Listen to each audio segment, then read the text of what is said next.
Hey everybody, this is Rahz Slaughter from fitnessbusinessmastery.com. I'm excited to have my friend Esther Kiss here. Esther, how are you doing today? I am good. How are you? I'm doing excellent. I've been waiting weeks to get this interview together. I'm excited to have you on, Esther. But I like to jump right into it. I think it's important that we don't waste time. So why don't you share with the viewers a little bit about yourself, and then we'll get right into the meat of the interview. Yeah, I'm a very, very curious person. So what that came down to in practical terms is I ended up living in 6 different countries before I moved to the US. So I grew up in Hungary and Romania, and I lived in Malta, Belgium, France, Holland, and now in California for the last 10 years. And my background is in marketing and business development. And over time, we can share more about this later, I created this methodology for connecting with really high-level influencers and New York Times bestselling authors and making friends with really super successful people in the expert space in the industry. And in turn, this actually birthed a business, a publicity agency, which I was not planning on at all, but it organically developed because of the connections. And I find that in any business, that's the most important thing, to connect with people energetically on a heart level and make friends. And then you can accomplish whatever you want.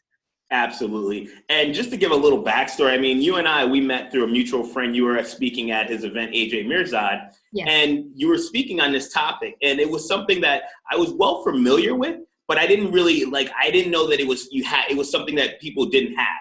It just came naturally to me. What do you say to people when, they don't know that they need to be connecting and making relationships, especially if they want to build an online business? Mm-hmm. It's so important, particularly online, because we are behind the computer most of the time. And it seems like, well, that's the easy way because we can indulge our introvert selves and don't have to step out into the world. But really, people will know you, like you, and trust you if they have a one-on-one type of connection with you. And that could be through content marketing. Like, for example, if you're doing interviews like this, a podcast or a blog or anything where you're sharing content, but you're speaking to that person, the reader or the listener or the viewer, as if it was just one person, doing live streams where you actually get to interact with your community, with your audience. But what is really important, what I really love, is actually connecting one-on-one with people. So emailing them, messaging them on social media and say that, hey, I would love to learn more about what you're up to. Let's see if we can collaborate in some way, and getting them on a Skype call or a phone call or meeting them in person so that you actually have a human connection with them. Absolutely. Now, just knowing you, and I've known you for about over a year or so now, and you are kind of connected with some of the most influential thought leaders, best-selling authors like Gary Vee, Perry Marshall, so many amazing people. How did you actually make that first connection where you were able to say, hey, I want to connect with you? What was it like?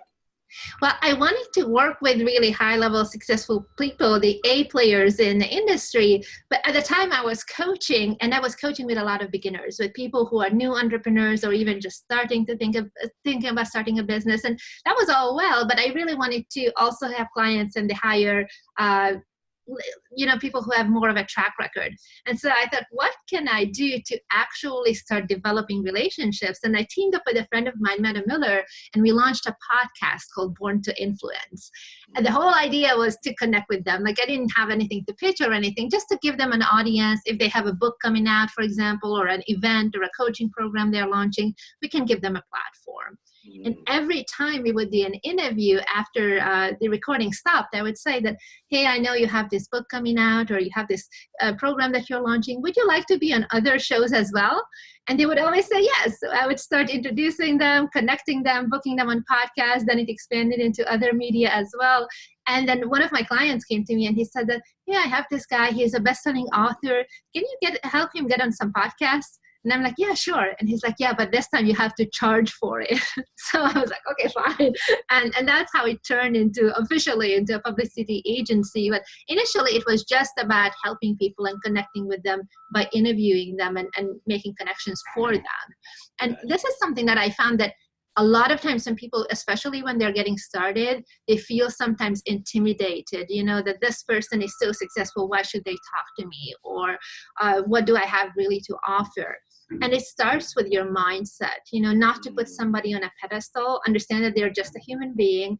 And even if they have a New York Times bestselling book like Gary, for example, Gary Vaynerchuk, or they have a multi-million-dollar business, that doesn't mean that they don't look up to you in some way, maybe for your fitness, your health, your relationships. Nobody is 100% perfect with their lives. And the other thing too is that when you idolize someone, you make them feel uncomfortable. They can't relate to you as a normal person because they feel like there's always this there is this difference. Oh, there's a trash truck.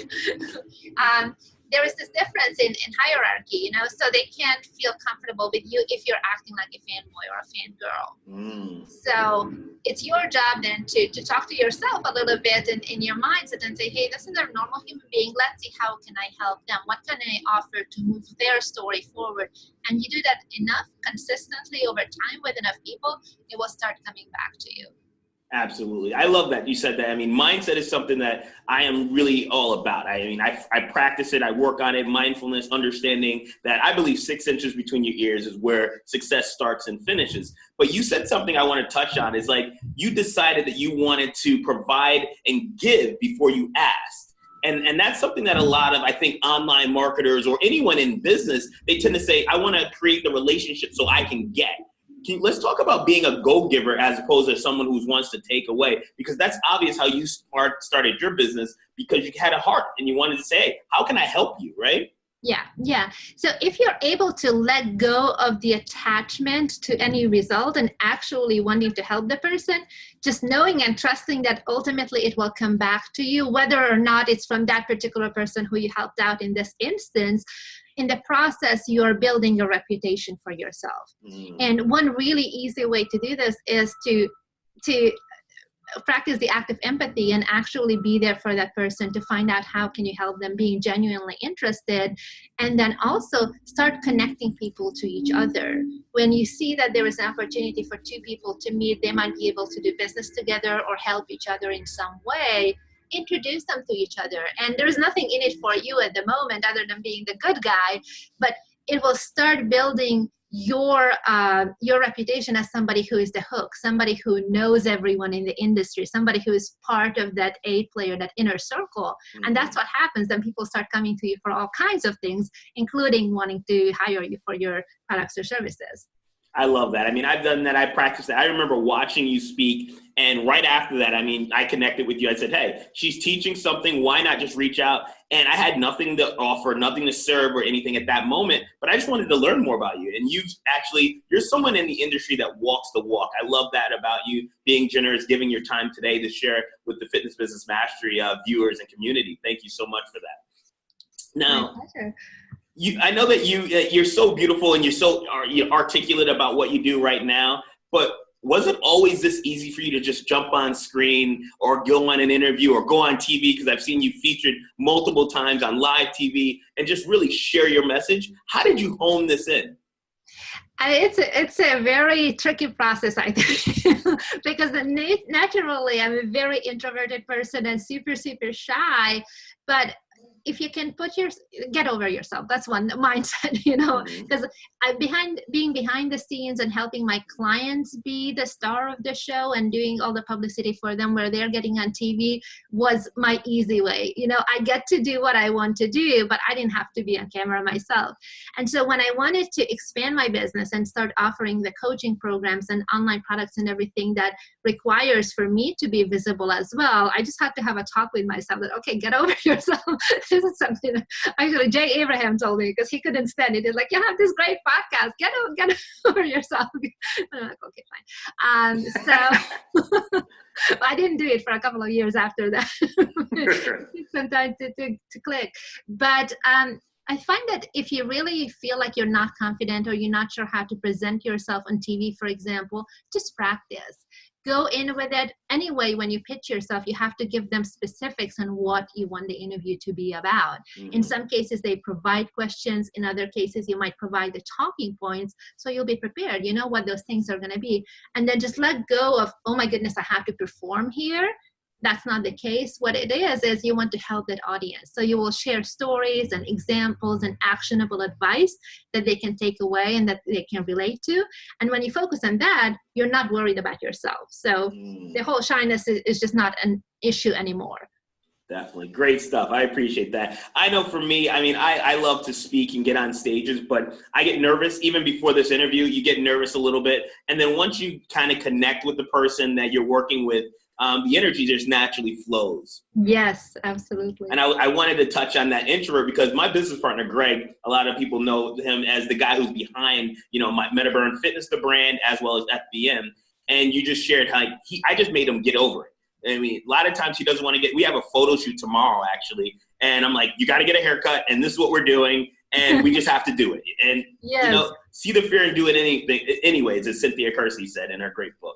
Yeah, absolutely. And the thing is that if you feel like you want to actually help people and you want to make an impact, that's your focus anyway. So you don't have time to worry about, how does my hair look? I mean, do your best to look good. But it's not something that you'll be focused on during the interview or during the photo shoot. Absolutely. So we talk a lot about, influencers and leaders. But in your opinion, what makes an influencer? Is it their list size? Is it the number of Instagram followers or Facebook followers? What is an influencer? Because a lot of us, we really don't know. If I want to reach out to someone, how do I know this?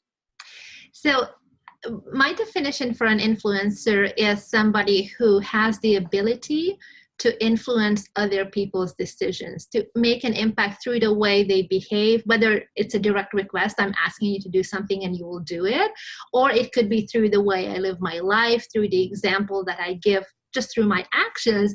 It inspires and empowers people to actually do something. Now, in the modern world, it often correlates to having a huge following on social media, having the big Instagram following or YouTube or whatever, but it doesn't necessarily mean that it's one and the same, because there are plenty of people who bought their followers, who look good on paper, but they really don't have the ability to move the needle. So for example, as a business owner, you would go and want them to do a shout out for your product or do a product review or post about it on Insta or something, and there is no sales coming in because they don't have that influence. They don't have a genuine connection with their followers. Mm-hmm. So it really comes down to the skill set of actually inspiring and empowering people to take action. Awesome. Now, when you're working with consultants, best-selling authors, thought leaders, what is one tip that you share with them about what they need to do in order to become a major influencer and power player? Lead with the spirit of generosity and giving. If you can just focus on that, just to give first, it will come back to you. And then there's, of course, the practical things, like what kind of media do you choose to be interviewed in? Like, for example, for an author, right, if they want to have their book to become a bestseller, there is work involved in that. What kind of media do you need to be in front of? Someone who has a fitness product, for example, or something that is very mainstream, that's interesting to the general consumer, being on TV, on radio, newspapers, magazines makes a lot of sense. For someone who has a niche offer, like for example, a business development kind of thing, it makes sense to be on a lot of podcasts because those are niche audiences, but they're much, much more targeted, smaller, but they're much more interested in a small topic that the most of the population would not be interested in. Just understanding what your offer is and where are those people and what kind of media do they consume that would be relevant to you. That is great. I mean, I talk about this a lot, message, market, media, and knowing exactly how to put that marketing triangle together in order for you to reach your ideal clients. Let's talk a little bit. I mean, a lot of my viewers are in the fitness world. So they're either a personal trainer, they want to go out and start their own business, they want to go online. What advice do you, and you shared a little bit in that answer, but what advice specifically? I want to start, pick a platform. Do you do all of them at once, or do you pick one and try to really become an expert and master that? What's your philosophy on that?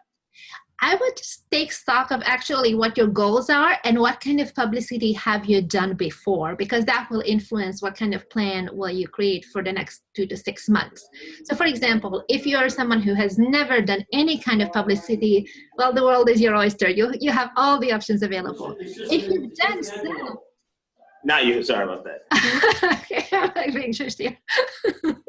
If you've done some publicity and you know that it worked well, then that's the kind of media that you should double down on and then explore other options in addition to that as well.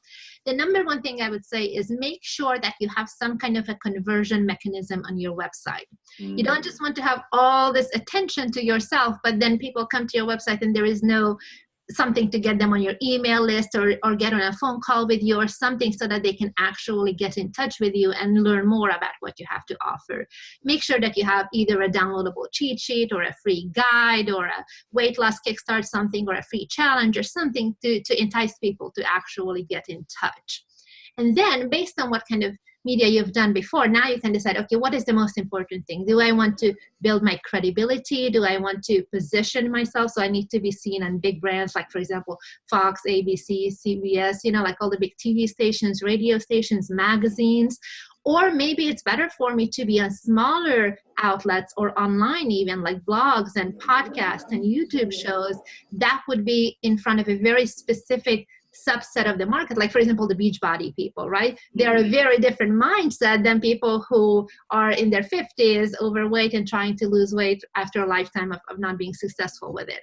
So knowing where you are and then finding the media outlets that those people actually read and watch, and thinking about what kind of influencers do they follow? Who are some of the people that I need to connect with, where I would be in front of the right audiences? Wow, that's some powerful information. I hope you guys are really taking notes during that, because that right there can set you up for success right from out the gate. Now, like, someone, I know what people are probably gonna say, you know what, Esther, you said that I gotta go out and find these people.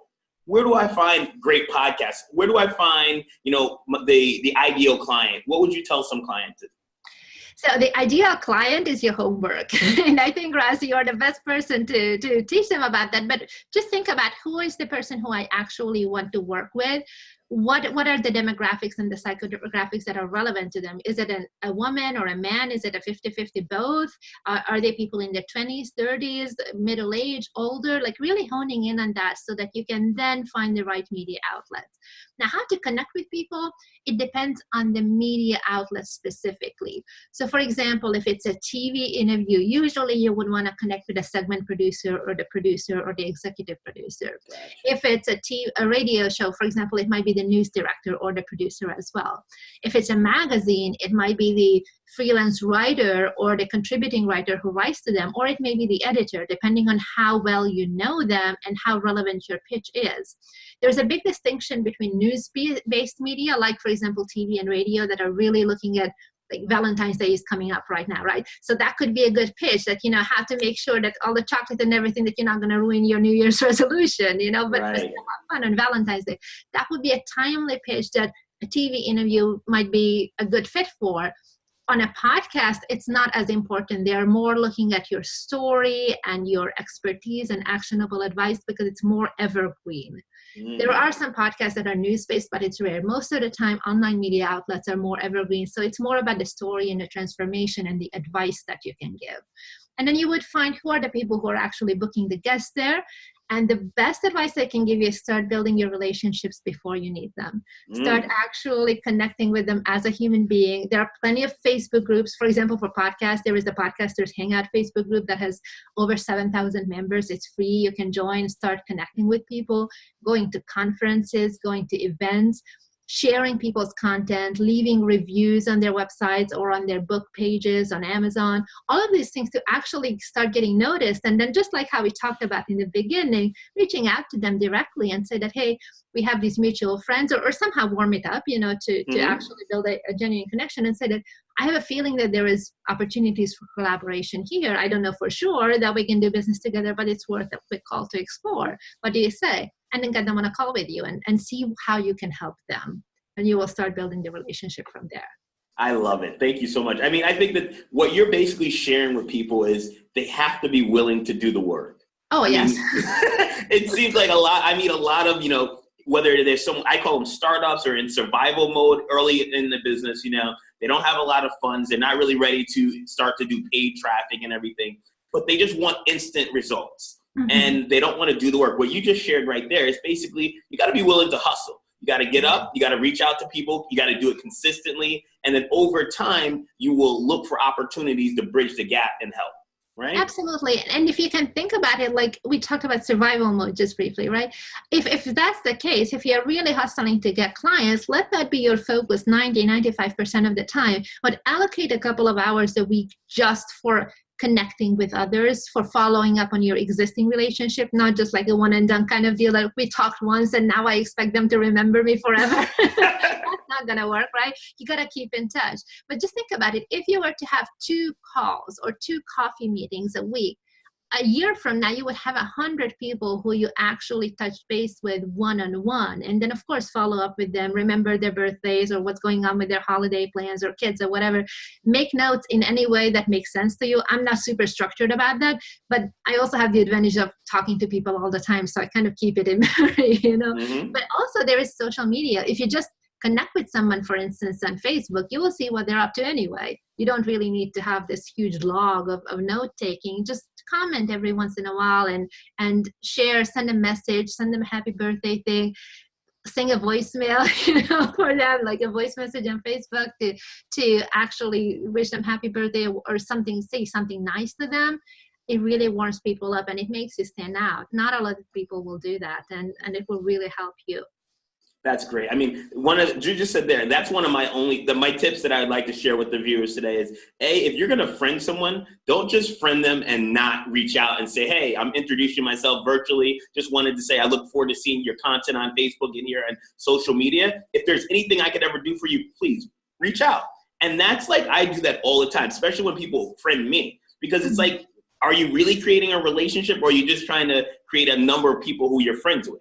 Right. And that's something, I have something funny with a bone to pick with Facebook, because you know how you have 5,000 people that can be your friends? For some reason, people are not able most of the time to send a friend request to me, even though I'm way under the 5,000. And so then people tell me that, oh, you're over your limit. And I'm like, no, I'm not.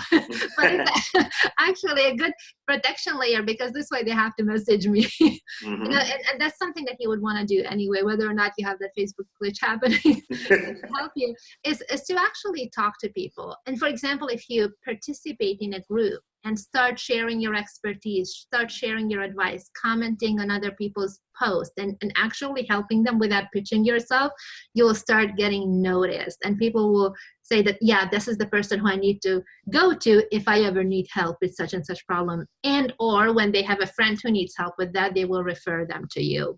And the best thing that I would say, definitely be part of some industry groups who are maybe other personal trainers as well, but also be part of groups where your ideal clients are, where it's not a bunch of other trainers, because they are all your competition. You want to be the expert in the group and then have the other people who could potentially be your clients.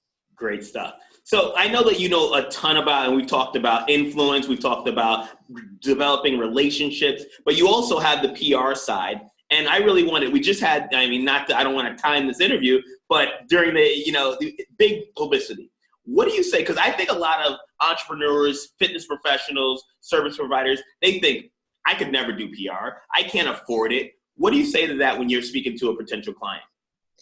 So potential clients who come to me, they have to be able to afford it. but it's the kind of thing where you want to hire a publicist once you have traction in your business. Okay. In the beginning, you absolutely can benefit from getting publicity, but you're really better off doing it yourself and just follow the steps that we talked about. Start developing the relationships and start pitching yourself for the relevant content that would be good for that audience and good for you as well, because you're starting to build your credibility. People see you on TV, they see you in these different magazines. You make sure that you repurpose that content, start sharing it on your social media. Say, hey, I'm so excited, I was just interviewed in this magazine, or check out my interview on Fox, or whatever it may be. Everybody who already knows you in your circle, this is just another touch point where you're not pitching yourself, but you're sharing something, and they associate your level of credibility and trustworthiness with the big name brand that you've been just featured on. But I would still do the same thing for podcasts as well, because that's a whole other type. It's not as prestigious maybe, but it's something where you have a lot of time to go into your story and share examples and case studies and anecdotes and things that would really share how you can help people. You can go into detail with that. So always repurpose it and share it on social media. And if you're thinking about getting publicity, I would start with honing in what your message is. How can you help people? And then how can you tie it into something that the news media is interested in? Gotcha. Absolutely. Thank you very much for that. So, I mean, I know that a lot of the viewers I get from beginners to people who are really established business owners, but they're always going to say, how do I do this? I know that you have an amazing course called Manifest Your Dreams, which gives them a step-by-step process to understanding exactly how to create relationships, how to open them. Coming from someone who created it as an introvert, you're able to teach them how to do that. Share with us a little bit about that.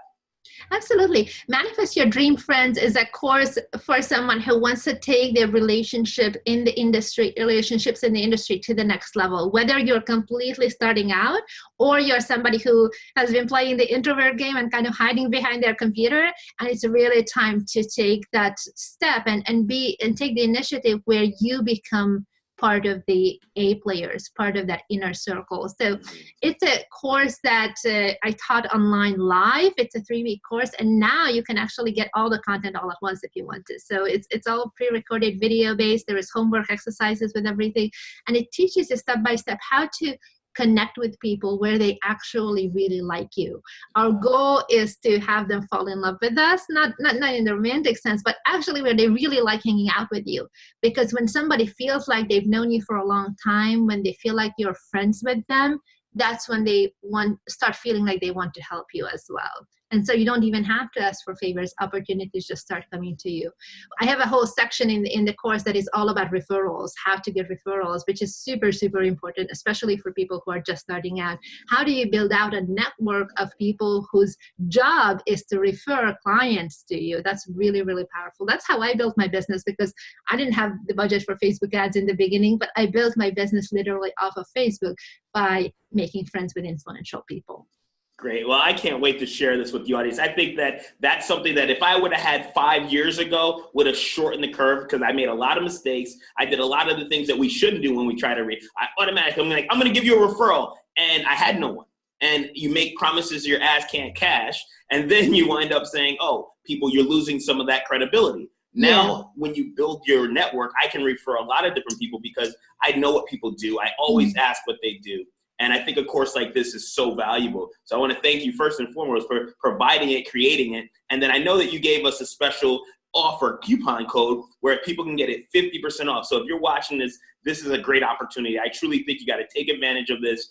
Esther's an amazing resource. If you definitely should head over to her website. Check her out. It's going to be posted up here on this video as well on the blog. You're going to have the opportunity. But Esther, I mean, I know your time is so valuable. I want to thank you from the bottom of my heart for this interview and all of the information but if someone wants to reach out directly to you, what's the best media or platform to do that?